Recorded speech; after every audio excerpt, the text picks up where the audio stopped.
자, 우리 신앙을 고백한 것으로 주일날 예배를 주님께 드리도록 하겠습니다. 자, 우리 신앙을 고백합니다. 주님 예수 그리스도는 우리를 구원하신 주님입니다. 우리는 세상을 속량하신 이 한 분 하나님을 예배합니다. 우리 주님 안에는 성부, 성자, 성령이 계시며 그의 인성은 신령입니다. 그러나 우리를 구원하시기 위하여 세상에 오셔서 우리의 성정을 취하셨습니다. 우리 주님께서는 십자가의 고난을 받는 데까지 시험을 당하여 참으셨고 지옥을 이기셔서 사람들을 지옥으로부터 놓아주셨습니다. 인성을 낳으신 신성에 그 인성을 통합하셔서 영화 되셨습니다. 이 영화 없이는 아무도 구원을 받을 수 없습니다. 사람은 주님을 믿고 그의 계명을 지켜야 구원을 받습니다. 주님의 계명은 주님께서 우리를 사랑하신 것 같이 우리가 서로 사랑하라는 것입니다. 아멘. 자, 오늘 말씀 보도록 하겠습니다. 마가복음 14장 10절에서 12절까지 보도록 하겠습니다. 마가복음 14장 10절에서 12절까지 보도록 하겠습니다. 12 중에 하나인 가룟 유다가 예수를 넘겨주려고 대제사장들에게 가매 그들이 듣고 기뻐하여 돈을 주기로 약속하니 유다가 예수를 어떻게 넘겨줄까 하고 그 기회를 찾더라. 무교절의 첫날 곧 유월절 양 잡는 날에 제자들이 예수께 여짜오되 우리가 어디로 가서 선생님께서 유월절 음식을 잡수시게 준비하기를 원하시나이까 하더라. 아멘. 자, 지난 시간에 공부한 내용을 잠시 살펴보도록 하겠습니다. 6절에 보니까 이에 예수께서 이르시되 그랬는데 이 이르단 말이 에이폰을 가리키는 내면적인 지각이 있었는데 어디서 비롯된? 예수가 가리키는 예수는 가장 높은 때에서는 신령 천적인 존재로서 주님을 표정하고 속죄에서는 신령 진리 안에 있는 신령 영적인 존재로서 주님을 가리킨다 그랬죠. 자, 이분 주님에게서 비롯된 내면적인 지각이 무엇에 관한 내면적인 지각이 있었죠? 앞에 내용이 뭐였었어요? 향유와 300데나리온에 관계되는 내용이었죠. 한 사람이 중생하게 되면, 다시 말하면 주님께서 영화되시게 되면 매우 비싼 향유에 속한 300데나리온에 가리킨 것들 안에 있게 된다, 이런 가르침이었어요.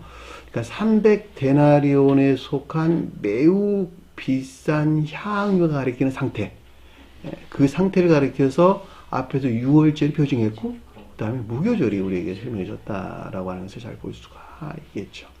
이 같은 것들의 궁극적인 성취는 주님께서 십자가에 죽으신 것이 그것을 설명해 줬다라고 하는 것을 잘 볼 수가 있겠죠.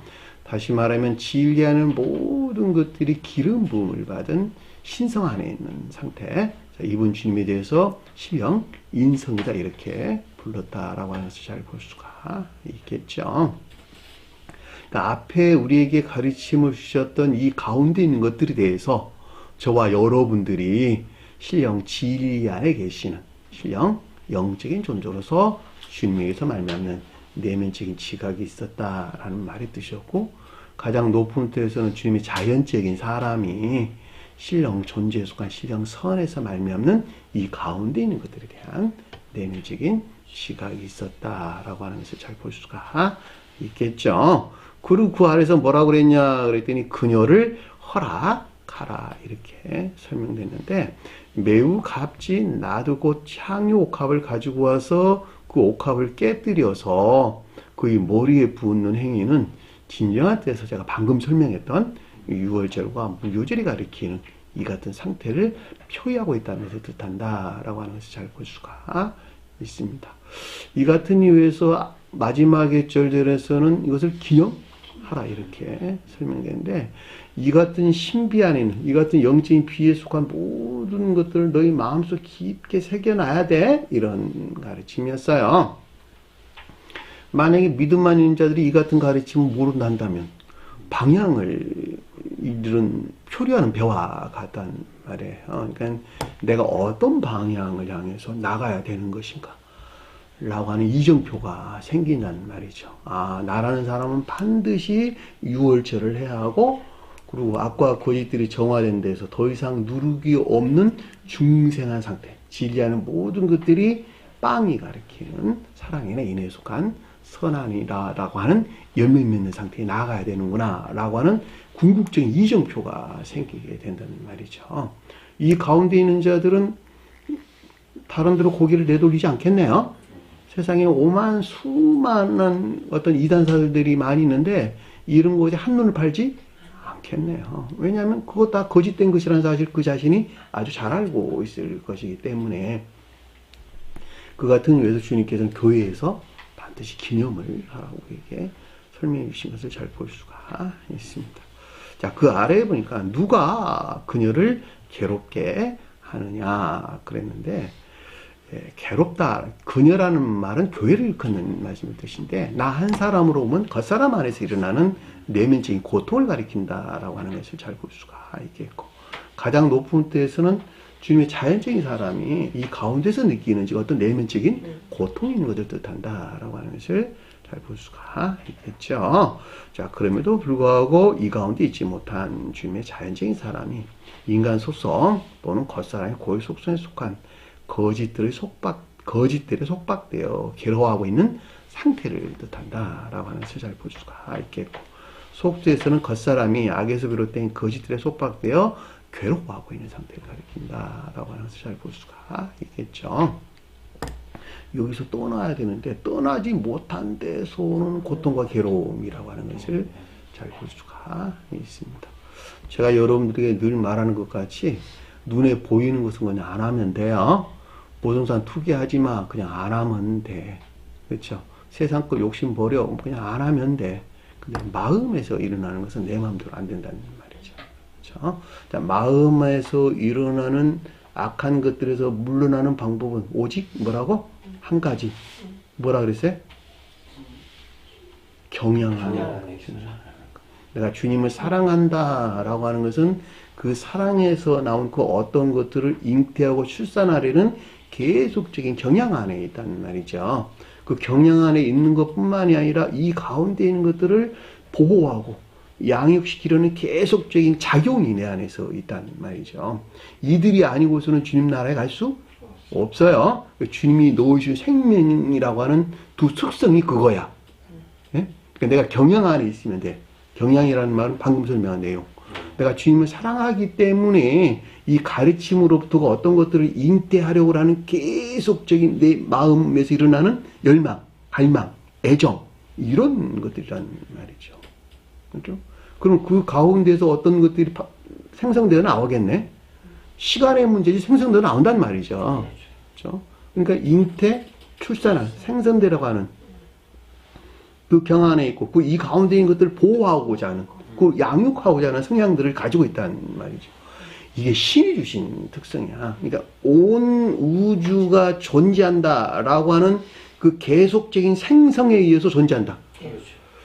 그 계속적인 생성이 없이는 존재하지 않는다. 그냥 소멸될 수밖에 없다. 이런 말. 그러니까 우주가 존재한다라고 하는 것은 주님 사랑이 그 가운데 깃들여져 있다. 그리고 그 가운데서 계속적인 운영과 작용, 그리고 일하심이 있다.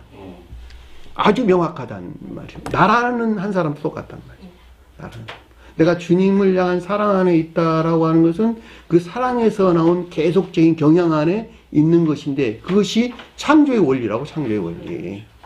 그러니까 내가 그 창조한다는 말은 주님에게서 온 것들을 내 안에 새기는 것이기 때문에 반대로 악에서 물러날 수밖에 없게 되어 있는 거예요. 그러니까 내가 악에서 물러나는 것에서 주님에게서는 서로 새로운 존재가 내 안에서 창조되는, 잉태되어 출산하게 되는, 그리고 그것들이 보호되고 있는 계속적인 경향 안에 있게 된다라고 하는 것을 잘 볼 수가 있습니다.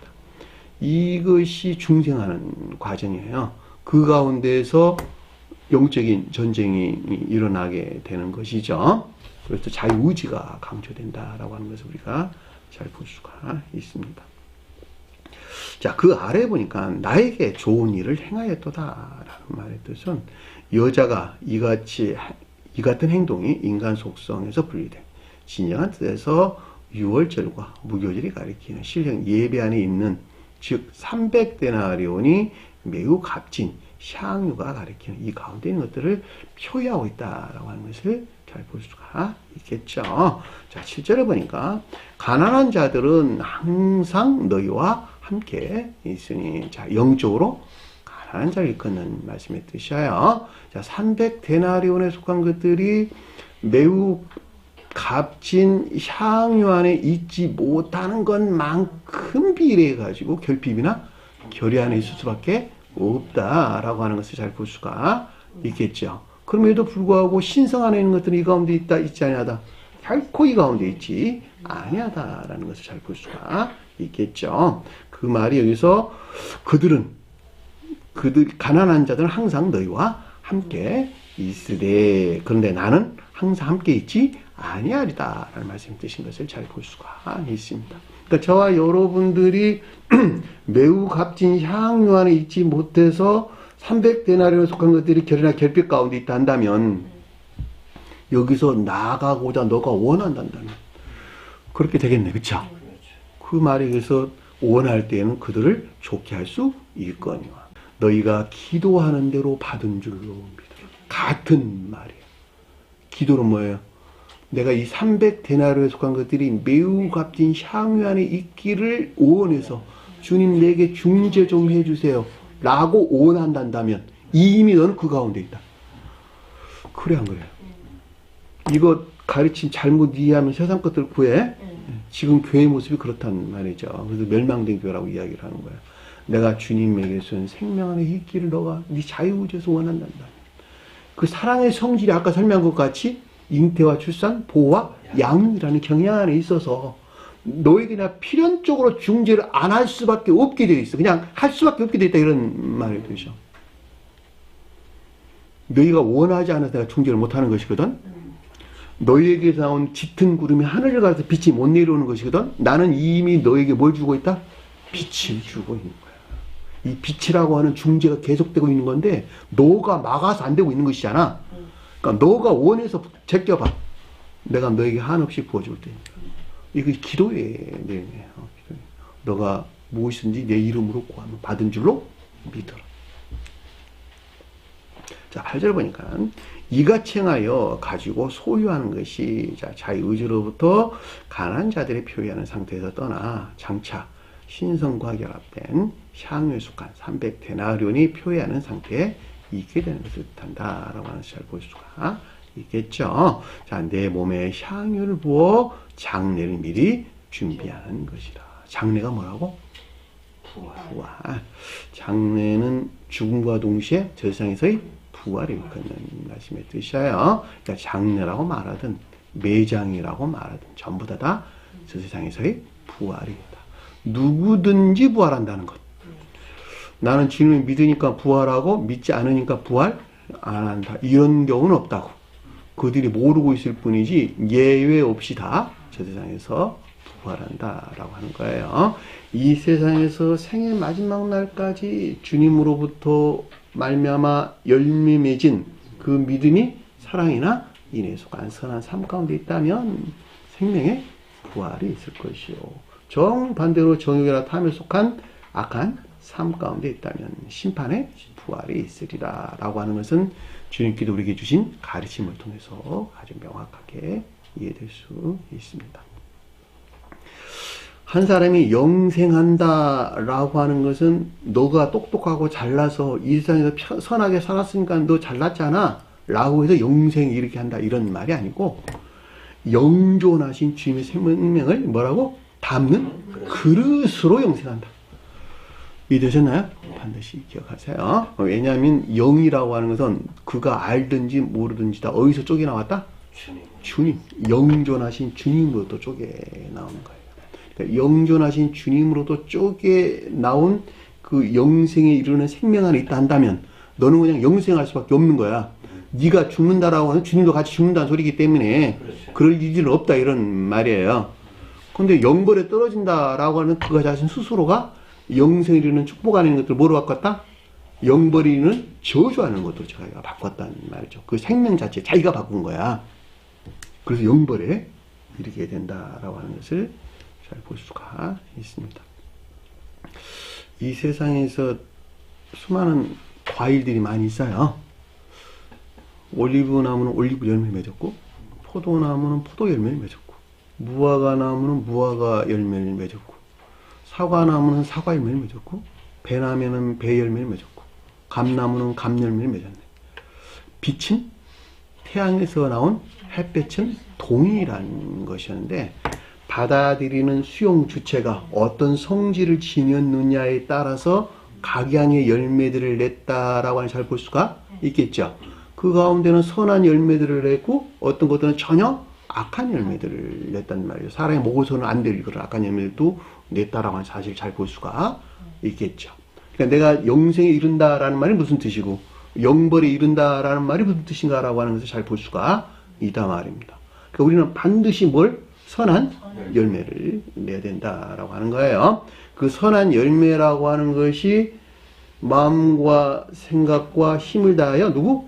하나님을 사랑하고 너 자신과 같이 이웃을 사랑하라는 두 올리브 나무를 우리에게 설명해 줬다라고 하는 것을 잘 볼 수가 있겠죠. 이것이 주님께서 우리에게 궁극적으로 주고자 하는 열매였다라고 하는 것을 잘 볼 수가 있다 말이에요. 여기서 떠나가지고 어느 누구도 구원을 받을 수 없다는 거예요. 어느 한날 그냥 뚝딱 이런 열매를 냈으면 좋겠는데 그 사람이 겉사람의 고유 속성이라고 하는 악에서 물러나지 아니하고서는 이 열매를 낼 수 있다 없다? 없다는 거야. 이 겉사람의 고유 속성에 속한 악에서 멀어지는 그 기간이 그냥 한날에 이루어지는 것이 아니란 말이죠. 처절한 영적인 시험을 통해서 그 본성 안에 있는 자기 사랑이나 세상 사랑이라고 하는 정욕이나 탐욕 안에 있는 욕망들이 저 변방으로 물러나게 된단 말이죠. 물러나도 더 이상 주인의 역할을 할 수 없게 될 때 그 자리에 주님께서 대신 다 들어와서 나를 주장하게 되는데 그때를 거듭난 자다 이렇게 설명되는 것을 잘 볼 수가 있습니다. 그 말이 그래서 내 몸에 향유를 부어 장례를 미리 준비하는 것이라 라는 말 뜻인 것을 잘 볼 수가 있겠죠. 자, 주님께서는 인간 속성에서 마지막 최종적으로 분리돼 가지고 신성과 합일된 주님의 영화 되신 상태로 설명했다라고 하는 것을 잘 볼 수가 있겠죠. 자, 신령 진리하는 모든 것들이 신성과 합일된 즉 신령 사랑에 속한 신령 선한이라고 하는 열매예요. 이게 열매하는 것을 가리키는 것으로 주님의 자신인 사람이 영화되어 부활한 상태를 표징해주고 있다라고 하는 것을 잘 볼 수가 있습니다. 9절에 보니까 이에 진실로 너희에게 이르노니 자 신령 진리 측면에서 주님에게서 비롯된 영원 불변한 가르침을 뜻한다라고 하는 것을 잘 볼 수가 있습니다. 온 세상에 어디든지 이 복음이 전파되는 곳이라면 이 세상이란 말이 코스모스를 일컫는 말씀의 뜻으로 온 종교 안에 이런 또 온 교회라고 해도 상관이 없겠고 온 종교라고 해도 상관이 없고 이 복음이 전파된다라고 하는 성언이 읽혀지는 것을 뜻한다라고 하는 것을 잘 볼 수가 있습니다. 왜냐하면 성언이 곧 복음이요. 성언이 기록된 모든 말씀은 주님에 대해서 기술하고 있고 또 주님의 영화 과정에 대해서 기술하고 있고 영화 대신 신령 생명 안에 있는 것들에 대해서 기술하고 있고 이 주님의 신령 생명에서 파생된 사랑하는 것들이 무엇인지 또는 인내하는 것들이 무엇인지 또는 선하는 것들이 무엇인지 또는 진리하는 것이 무엇인지 그 가운데 있는 것들이 새겨져 있기 때문에 이것들이 성언이 고백된 모든 곳에서 앞서 설명한 이 가운데 있는 것들이 전파되어야 된다라고 하는 것을 잘 볼 수가 있습니다. 이같이 행하는 것을 말하여 그녀를 기념하라 라고 하는 앞에 설명한 내용이었죠. 이 여자가 주님께서 행한 이 같은 일들이 가리키는 신령 비 속도에서 영적인 비에 속한 교리적인 것들을 뜻한다라고 하는 것을 잘 볼 수가 있겠고 반드시 마음속 깊이 새겨야 하는 것을 뜻한다라고 하는 것을 잘 볼 수가 있겠죠. 자, 그녀를 기념하라 라는 뜻인 것을 잘 볼 수 있습니다. 저와 여러분들 반드시 마음속 깊게 새겨놔야 돼요. 자, 성언의 가르침이라고 하는 것은 이것들 외에는 아무것도 기록되어 있는 것이 없다. 기억하세요. 다른 거 구하는 것은 중언부언한다는 말이 그런 뜻이죠. 다른 거 구한다. 이 쓸데없는 소리를 해야 된다. 이런 뜻이라. 마음속에 깊게 새겨서 내가 가야 될 이정표를 반드시 바르게 세워야 된다라고 하는 것을 잘 볼 수가 있습니다. 자, 여기까지가 우리가 지난 시간에 공부했던 내용입니다. 자, 오늘 말씀 보도록 하겠습니다. 자, 10절 보니까 12 중에 하나인 가론 유다가 대제사장들을 향하여 감해 그랬는데 문장이 조금 바뀌었죠. 12이란 말이 무슨 말일까? 복합체의 진리하는 것들을 가리킨다라고 하는 잘 볼 수가 있겠죠. 자, 여기서 12이라는 말의 뜻과 앞에서 300데나리온이 뜻하는 것과 같을까 틀릴까? 같은 것이다 라고 하는 것을 잘 볼 수가 있겠죠. 여기서 근데 여러분들이 반드시 기억을 해야 될 것은 12이다, 300데나리온이다 라고 하는 것은 모든 것들이 교리 안에 있는 것들이다. 자, 교리 안에 있는 300데나리온이요. 여기서 말할 때 12제자가 우리에게 설명해 줬다라고 하는 것을 잘 볼 수가 있습니다.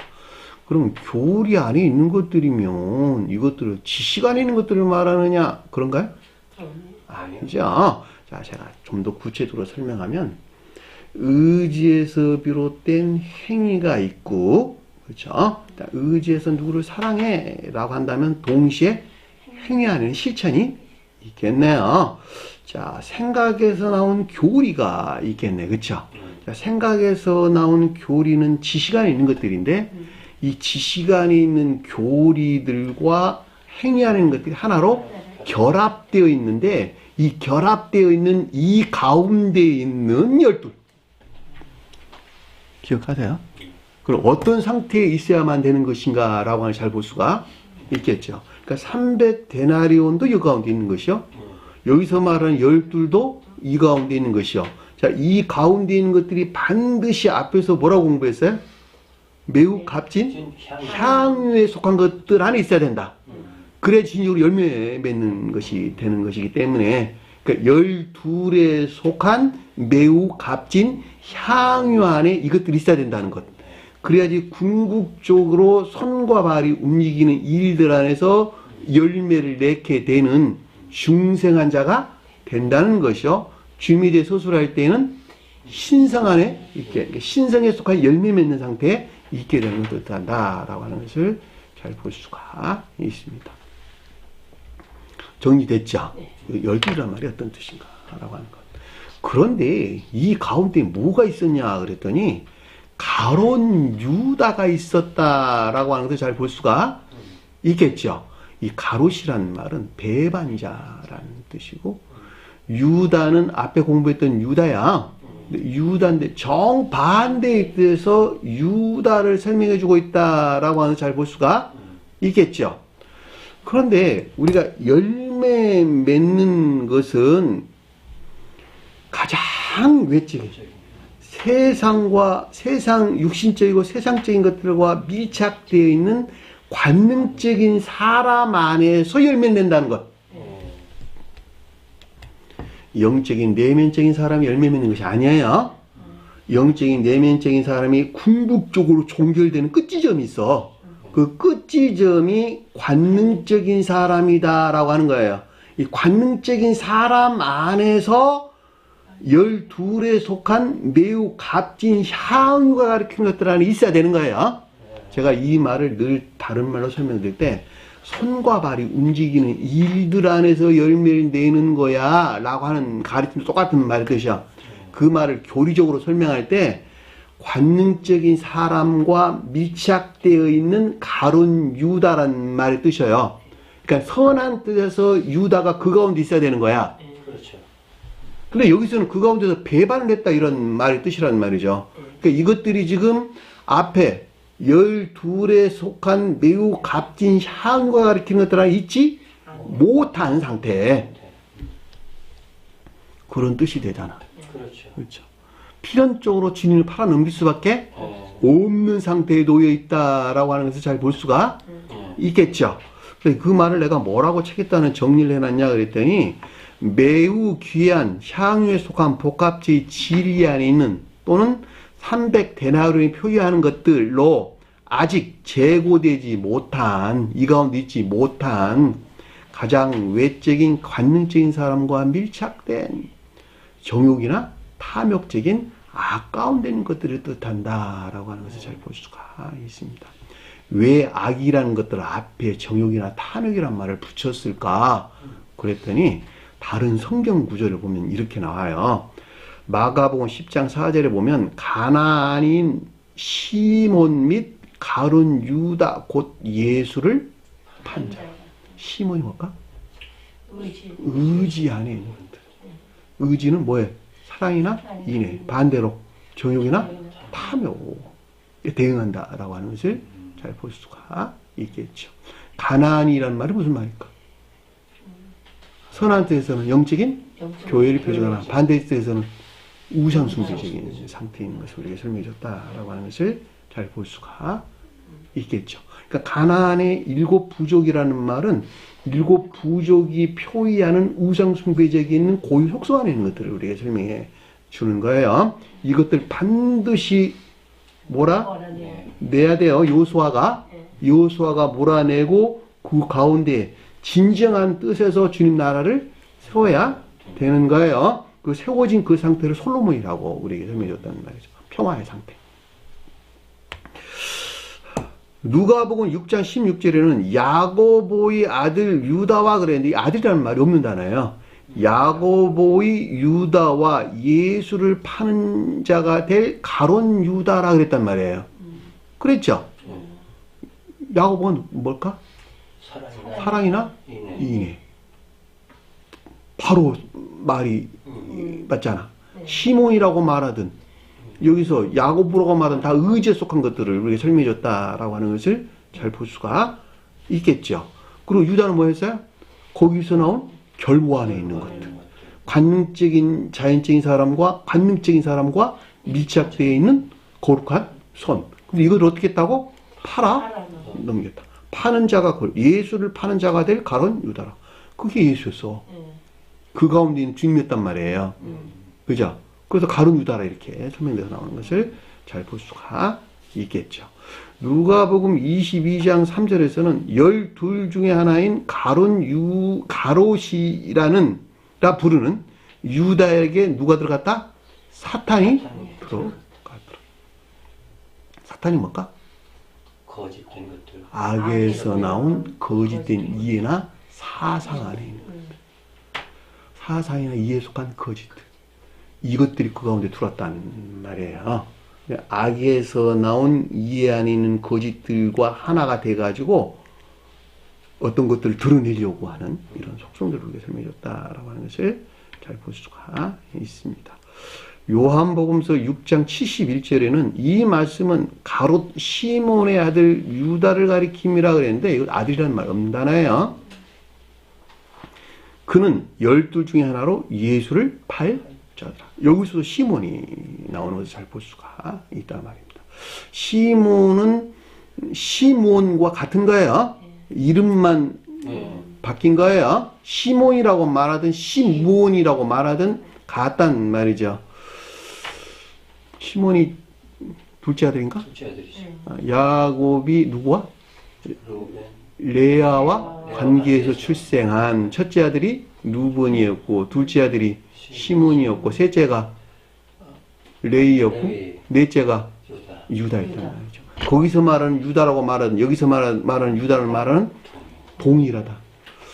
아이 그 시대가 어느 때인데 그 동일하다고 말하면 됩니까? 말이 안 되지 않습니까? 영적인 뜻에서는 시간과 공간을 초월해 있다. 동일한 가르침입니다. 사울이라고 말하든 바울이라고 말하든 동일한 것이다.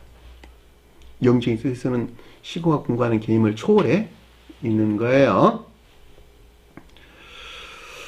요한복음 12장 4절에 제자 중에 하나로서 예수를 잡아줄 가룟 유다가 말하되, 그렇죠? 예수를 어떻게 우리가 잡어? 내 안에 있는 예수에 속한 것들을 잡는다, 이런 말이 뜻이요. 이해되셨죠? 자, 요한복음 13장 2절에 마귀가 벌써 시몬의 아들 가룟 유다의 마음에 예수를 팔려는 생각을 어떻게? 넣었더라. 누구에게 소금을 잡았다는 거예요? 마귀, 악마. 악마가 뭐였을까? 악마와 사탄 그럴 때 의지에 속한 정욕적인 악을 가리킨다라고 하는 것을 잘 볼 수가 있겠죠. 그러니까 의지에 속한 정욕적인 악으로부터 그 어떤 것들이 나와가지고 주님께서 나에게 넣어준 주님 이름에 속한 그 어떤 것들을 팔아버리려고, 자기 거 삼으려고, 이런 뜻이에요. 자기 안에 종속시키려고, 이런 말로 이해될 수가 있겠죠. 근데 자기 안에 종속시키려고 하더라. 그래서 주님 십자가 죽으신가. 그래서 반대로 말하면 그들의 입장에서 볼 때는 주님으로부터 완전히 분리된 지옥 영벌에 떨어지는 상태로 설명해줬다라고 하는 걸 잘 볼 수가 있겠죠. 왜냐하면 주님의 두 이름에 속한 것들이 마지막 교회에서 분리되는 것에서 그들은 영벌에 떨어졌고, 영벌에 속한 것들이 분리되는 것에서 어떤 사람은 신성 안에 들어갔고, 여기 완전히 교회가 종말에 이르게 될 때에는 양자의 두 관계로 나누어진다라고 하는 것을 잘 볼 수가 있겠죠. 그래서 주님께서 십자가 죽으심이 하나는 중생의 표장하고 하나는 영벌의 상태에 들어진다라고 하는 것을 잘 볼 수가 있단 말입니다. 이게 최후 심판이야. 다른 건 어려운 거 아니에요. 자, 요한복음 13장 26절은 예수께서 대답하여 이르시되 내가 빵 한 조각을 적셔다가 주는 자가 그니라고, 곧 한 조각을 적셔서 누구? 가롯 시몬의 유다에게 주니라. 시몬이란 말이 붙었어, 앞에서. 시몬이란 뭘까? 의지에 속한 정욕이나 탐욕적인 것. 정욕이나 탐욕적인 것에서 나와 주님을 배반하는 악 가운데 있었다, 이런 말에 이것들이 주님에 속한 것들을 다 배반했다, 이런 뜻이야. 요한복음 14장 22절에 가롯이 아닌 유다가 이르되, 이렇게 나왔어요. 완전히 구분을 했어. 주여 어찌하여 자기를 우리에게서 나타내시고 세상에는 아니하려 하시나이까, 이렇게 나왔단 말이에요. 그러니까 가롯 유다와 아닌 유다를 명확하게 구분하고 있다라고 하는 것을 잘 볼 수가 있단 말입니다. 이거를 오늘날로 가져오면 저와 여러분들이 주님에게, 주님 이름에 속한 거룩한 것들을 관능적이고 감관적인 사람에서 취하려 할 때 이 가운데 있는 모든 것들이 모독되어 멸질되는 상태에 이르게 된다, 이런 말씀의 뜻이요. 여기서 관능적인 사람이란 말에 좀 더 주목을 해야 되는데, 이 관능적인 사람이라고 하는 것은 이 관능적인 사람에게서 나온 오관에서 터득된 지식들이 있어요. 이 지식 안에 있는 모든 것들이 그 자신을 향해 있다, 이런 말의 뜻이죠. 관능적인 사람에 속한 기쁨과 쾌락 가운데 있는 자들은 우리가 쉽게 설명하면 마약에 취해서 하는 사람들. 그러니까 마음과 생각, 행위 안에는 모든 것들이 그 목적 안에 있어요. 관능적인 사람이 기뻐하는 일들을 한다, 이런 말의 뜻이죠. 또 뭐가 있을까?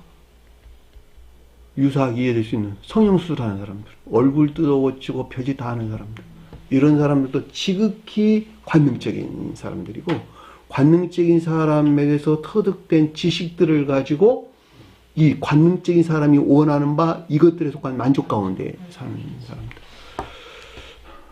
그런 짓 하지 말라, 이런 말의 뜻이죠. 그렇죠? 좀 더 넓게도 많이 이해될 수 있는 것이겠죠. 그런 사람들을 관능적인 사람이라고 이야기를 하는 거예요. 이 사람들은 이것들에 속한 기쁨 위에는 어느 것도 없는 것으로 생각을 하는 거예요. 내면적인 사람보다 아주 멀리 떨어져 있다라고 하는 것을 우리가 잘 볼 수가 있단 말입니다. 우리가 여기서 관능적인 사람, 어떤 가룟 유다가 지금 어느 상태에 머물러 있는 것을 우리에게 설명해 주는 것인가라고 하는 것을 잘 볼 수가 있겠죠. 그랬더니 그 아래 보니까 대제사장들을 향하여 감해해 그랬어요. 이 대제사장이 뭐라고 했을까? 지배적인 악. 온갖 거짓들에서 비롯된 지배적인 내면적인 악을 가리킨다라고 하는 것을 잘 볼 수가 있습니다. 아니 그러면 정욕적이고 탐욕적인 악과 여기서 말하는 대제사장이 가리킨 악은 어떻게 다릅니까? 어떻게 다를까? 진시자매님? 어떻게 다를까? 근본적인 근원에 대한 것의 차이죠? 차이. 근원에 대한 차이인데 여기서 관능적인 사람과 밀착되어 있는 가룟 유다가 가리키는 탐욕이나 정욕이나 탐욕적인 악은 고유, 속성 안에 있는 것들을 그는 말씀이 뜻이고 대제사장은 후천적으로 터득된 생후에 그래서 내가 온갖 거짓대란 말이 그래서 나오는 거야. 감능적인 감관에서 터득된 지식들이야. 그러니까 온갖 거짓들에서 비롯된 그 사람 안에 후천적으로 터득된 악. 그것이 대제사장이라는 말의 뜻이야. 그러니까 성경에서 우리에게 주는 가르침에서는 악이 두 가지가 있어. 유전적인 고유 속성에 속한 악으로부터는 정죄받는다, 정죄받지 아니한다. 정죄받지 아니한다. 왜냐하면 그 속성 안에 있는 것이기 때문에. 그 속성 안에 있는 것들인데 이 관능적인 감관 안에 있는 사람으로부터 터득된 지식들로부터 이 고유 속성 안에 있는 악들과 결합된 어떤 결과들을 드러내게 되는데 이 결과들을 드러내는 그것을 곧 악이라고 이야기를 한단 말이죠. 그러니까 어린 아이들은 그 지식들을 갖고 있지를 못해. 그래서 전부 다 구원을 받는다 이렇게 이야기를 한단 말이죠. 남사람이 성인이 되기 이전에 그러니까 20살로 성경에서는 보편적으로 규정을 하고 있는데 20살 이전의 청소년이 때까지 세상으로 안타깝긴 일이긴 하지만 그 전에 죽은 사람들 성인이 되기 전에 죽은 모든 자들은 다 구원을 받는다. 왜냐하면 가치관이 형성되어 있지 않다 이런 말이 되죠. 그러니까 자기 주장에서 그 어떤 것들을 할 만한 애정의 상태 회사하면 정의그릇 탐욕 가운데 있지 못하다 이런 말의 뜻이죠. 우리가 학교 다닐 때 많이 배우는 가치관이 형성되어 있지 않았다 이런 말의 뜻이죠. 그러니까 성인이 됐다라고 하는 것은 그가 이미 자기 생명으로 가져왔다 이런 말의 뜻이죠. 그러니까 관능적인 감관에서 터득된 지식들로부터 만들어낸 이 대제사장이 표징한 어떤 것들이 나온 종속된 삶 가운데 있게 됐다 이런 말의 뜻이란 말이죠. 그들은 반드시 거듭나야 된단 말이에요. 네? 그래서 갑지파정에서 20살 넘는 자들을 뽑아가지고 여호수아가 전쟁터에 나가는 거야. 그 같은 이유에서. 네? 그 전에는 싸울 필요가 없어. 그냥 구원을 받는 것이니까.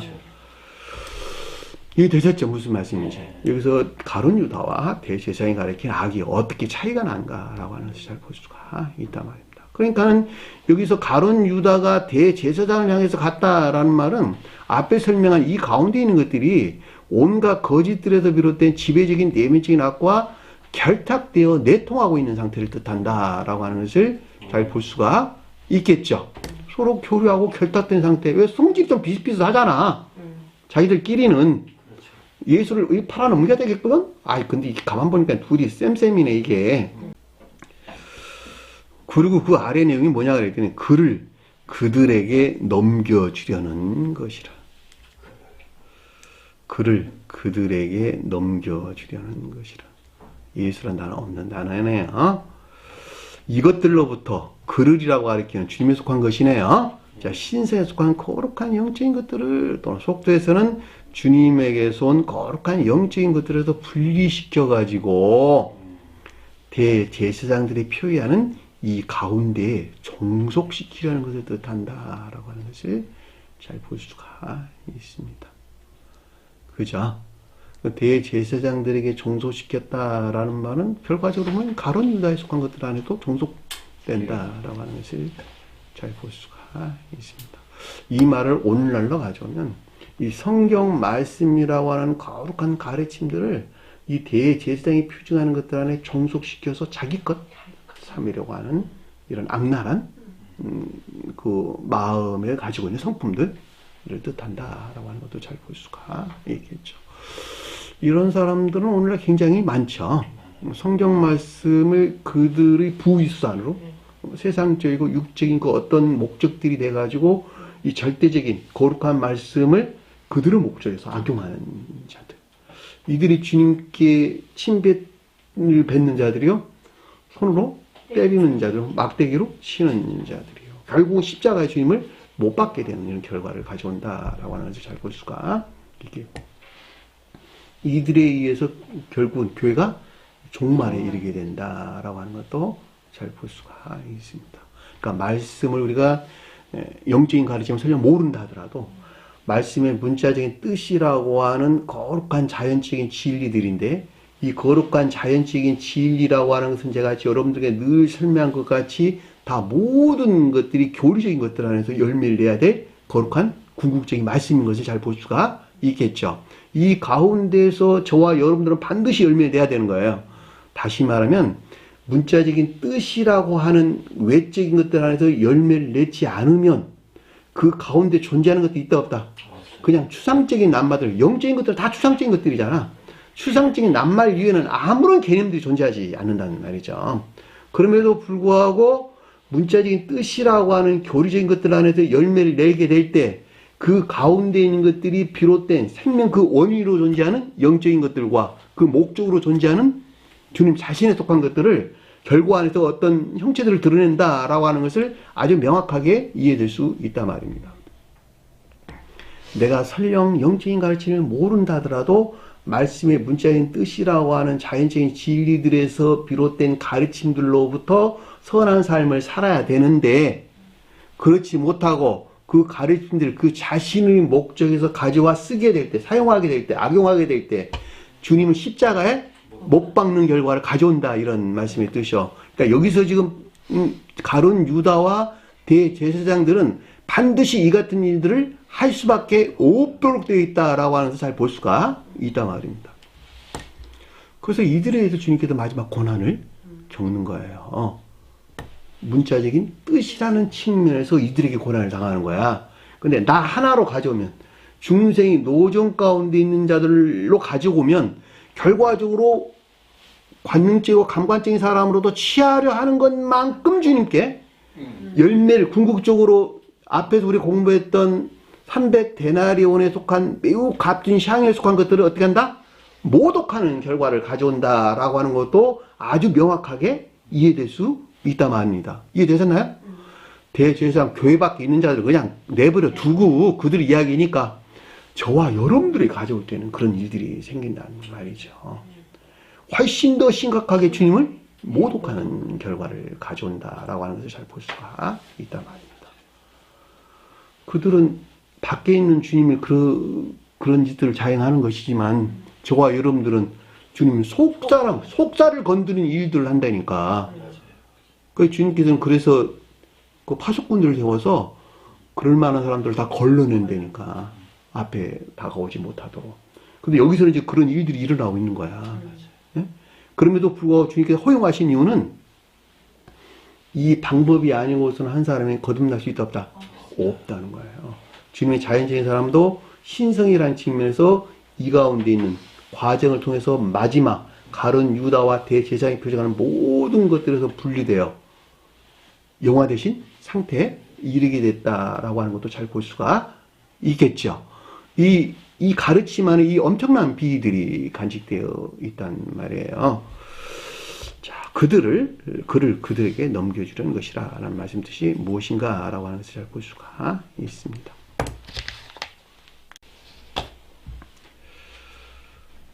그 아래에 보니까 11절 보니까 이에 듣고 기뻐하여 그랬는데 기뻐하다는 말이 카이로라는 말의 뜻인데 자연적인 사람이 어떻게 했다고? 만족했다. 이런 동의하고 만족했다. 이런 말이겠네요. 그러니까 자연적인 사람의 가장 궁극적인 사람을 가리키는 관능적인 사람이 매우 기뻐하고 만족했다, 흡족했다 이런 말로도 이해될 수가 있겠네요. 자, 이 가운데 있는 정의에 속한 지각과 동시에 실천하려는 그렇죠? 관능적인 사람의 동의와 만족을 뜻한다 또는 흡족을 뜻한다 이런 말로 될 수가 있겠네요. 쉽게 이해될 수 있죠. 그에게 은전을 주기로 약속하니, 은전이 뭘까? 진리하니. 그러면 이 은전이라는 말의 뜻과 앞에서 300데나리온이 가리키는 말의 뜻과 12제자가 가리키는 것과 다를까 틀릴까? 다 동일한 것이다 라고 하는 것을 잘 볼 수가 있겠죠. 다만 낱말만 바꿨을 뿐이에요.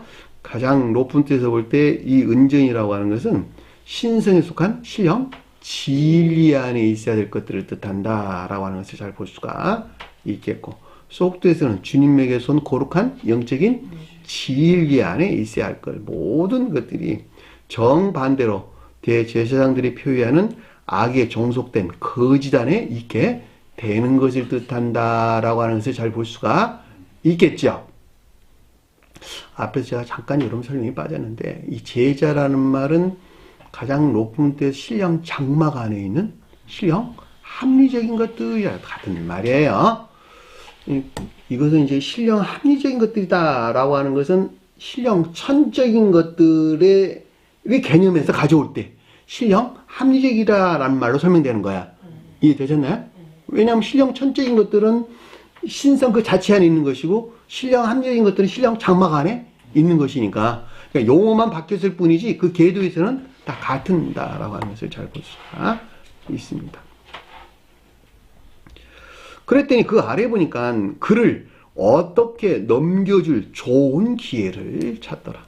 어떻게라면 어떤 방법으로 넘겨줄 좋은 기회를 찾더라 이런 말의 뜻이에요. 문장이 조금 바뀌었네요. 관능적인 사람이 대제사장과 결탁된 가룟 유다가 표기하는, 즉 이 정욕이나 탐욕적인 성품들로부터 신성에 속한 거룩한 영적인 것들에서 분리시켜 자신 것으로 삼으려는 계속적인 애욕 안에 있는 상태를 가리킨다라고 하는 것을 잘 볼 수가 있겠죠. 이 찬다는 말이 제테오라는 말의 뜻이에요. 열망이나 갈망 안에 있는 상태. 제가 아까 여러분들에게 설명드렸었죠. 주님에게서 온 사랑의 성질들은 잉태와 출산, 보호와 양육하는 계속적인 경영 안에 있습니다. 여기서는 정반대로 이 가운데 정욕이나 탐욕에서 나온 그 어떤 것들로부터 주님에 속한 것들을 그 자신의 종속된 것들 안에 주려는 계속적인 경향, 성향, 애욕 안에 있는 상태를 설명해 준다라고 하는 것을 잘 볼 수가 있겠죠. 왜냐하면 정반대에서 똑같은 일들이 일어나는 것이니까. 그럼 그들은 정반대에서 그 어떤 것들을 계속적으로 만들어내려는 경향 안에 있을 것이고, 그리고 그것이 최종 목적지가 뭐였었어요? 십자가에 주님이 죽으심이 우리에게 설명해 줬다라고 하는 것을 잘 볼 수가 있겠죠. 반대 뜻에서도 마찬가지로 중생의 상태에 이르게 되는 것을 설명해 줬다라고 하는 것을 잘 볼 수가 있습니다. 자, 그 아래에 보니까 무교절의 첫날, 주제가 바뀌었어요. 주제가 바뀌었는데, 자, 무교절의 첫날이란 말은 무슨 말일까? 무교절의 첫날, 첫 번째 날은 뭘까? 상태. 무교절은 뭘까? 앞에 공부했잖아. 6월절과 무교절이란 말에 대해서. 주님의 사랑과 인애 안에 있는 중생한 상태. 가장 높은 데에서는 영화되신 상태. 더 이상 거짓이 없는 이런 말. 진리 안에 모든 것들이 더 이상 거짓 안에 있지 아니한 매우 값진 향유와 결합된 빵 안에 있는 진리들이 사랑에 속한 선 안에 있는, 가장 높은 데에서는 신령, 사랑에 속한 신령, 선 안에 있는 이런 말의 뜻이겠네요. 그것이 무교절의 첫날 한 뜻인 것을 잘 볼 수가 있겠죠. 주님의 자연적인 사람이 인간 속성에서 완전히 분리되어 더 이상 거짓이 없는 영화된 상태, 즉 12이 가리키는 또는 300데나리온을 가리키는 또는 은이 가리키는 이것들이 신령 사람에 속한 신령 선 안에 있는 상태를 표의하고 이런 말이겠네요. 속도에서는 겉사람의 고유 속성에 속한 악 가운데 있었던 자연적인 사람이 악에 속한 거짓들에서 멀리 떨어진 분리된 멀리 떨어진 분리된 것이 아니고 멀리 떨어진 주님은 분리된 저와 여러분들은 멀리 떨어진 저 변방으로 밀어낸 멀리 떨어진 이런 말이에요. 저와 여러분은 분리될 수 없어요. 주님만 완전히 분리된 상태에 이렇다라고 하는 것을 잘 볼 수가 있겠습니다. 거짓들에서 멀리 떨어진 중생한 상태, 즉 12이 가리키는 또는 은전이 가리키는 것들이 사랑이나 인에 속한 선한 있는 상태를 가리킨다라고 하는 것을 잘 볼 수가 있습니다. 결과적으로 이 무교절 첫날이라는 말은 주님께서 영화 대신 십자가에서 부활하신 상태를 우리에게 설명해줬다는 것을 잘 볼 수가 있겠고, 그 대응으로는 중생한 상태를 우리에게 설명해줬다라고 하는 것을 잘 볼 수가 있습니다. 그럼 이 중생한 상태는 어디에서 이루어져야 되느냐? 굉장히 중요한 가르침이에요. 그렇죠? 그 내용이 아래에서 제자들이 이 먹을 것을 어디서 유월절 먹을 것을 어디서 준비하나이까? 라는 가르침을 우리에게 주는 말씀의 뜻이요. 예? 무교절은 어디서 이루어져야 돼? 마음에서 이루어지는 거야? 행위에서 이루어지는 거야? 요런 내용이야. 예? 그리고 어디 안에서 주님께서 배반을 당해? 그 가르침이 이제 아래에서 우리에게 설명해 주는 내용이란 말의 뜻이란 말이죠. 그랬더니 그 아래에 보니까 곧 유월절 제물 드릴 때에 유월절 양 잡는 날이 아니고 곧 유월절 제물을 드릴 때에 라는 뜻입니다. 유월절이 뭘까? 악과 거짓들로부터의 해방. 그렇죠. 지옥으로부터 구출된 천계적인 삶에 속한 예배 안에 있을 때 이런 말이겠네요. 지옥으로부터 구출되는 것을 기념하기 위한 것인데, 기념하는 것을 표징하려고 뭘 했어요? 짐승을 도살해서 제단에다 바쳤다는 말이에요. 그러니까 짐승을 도살했다는 말은 중생하기 이전에 짐승에 속한 것들은 뭐였을까? 정욕이나 탐욕적인 아까운 것들. 이것들을 다 도살을 해가지고 반대에 있어서 선한 양들로 바꿨단 말이에요. 선한 소들로 바꿨단 말이에요. 선한 어린 양으로 바꿨단 말이에요. 양이 뭘까? 암양은 천적인 사랑 안에 있는 것들. 순양은 영적인 사랑 안에 있는 것들. 어린 양은 천적인 순진 무고 안에 있는 것들. 황소는 소는 자연적인 선 안에 있는 것들. 자, 반대의 뜻에서 이 가운데 정욕이나 탐욕에 속한 이 가운데 있는 것들을 도살해가지고 죽여서 내 안에 있는 그 생명들을 죽였다는 말이에요. 도살해서 선한 뜻에서 이들이 표현하는 생태로 만들었단 말이에요. 이것을 어디다 드렸다? 제단에다가 바쳤는데 유월절 제물을 드릴 때에 그런 말이잖아. 그쵸? 그러면 제단이라고 하는 신령 선으로서 주님께 드렸다라는 말은 무슨 말일까? 예배. 삶에 속한 예배 이외에는 다른 것을 가리키는 것이 아니다라고 하는 것을 잘 볼 수가 있겠죠. 그러니까 유월절 명절을 지켜야 했던 유대인들은 내가 지옥에서 구출된 이 양들, 이 선한 짐승들이 표징하는 삶에 속한 예배 안에 있는 상태, 그것을 유월절 드릴 때가 뜻한다라고 하는 것을 잘 볼 수가 있겠죠. 주님에 대해서 가져올 때는 신령 예배 안에 있는 상태. 저와 여러분들을 가져올 때는 주님을 향한 거룩한 예배 안에 있는 상태. 그것이 곧 열매 맺는 거야, 열매. 기쁨에 속한 예배에 있는 것들이니까 사랑이나 인에 속한 선한 예배 가운데 있는 상태. 우리가 예배 가운데 있다는 말의 뜻이나 삶이란 말은 분리될 수 있다 없다? 하나 안에 존재. 이름만 바뀌었을 뿐이에요. 이것을 6월절 드릴 제물이 그걸 우리에게 설명해 줬다라고 하는 것을 잘 볼 수가 있단 말이에요. 그러니까 저와 여러분들 반드시 도달해야 돼요. 반대에 대해서 짐승도 도달해야 돼요.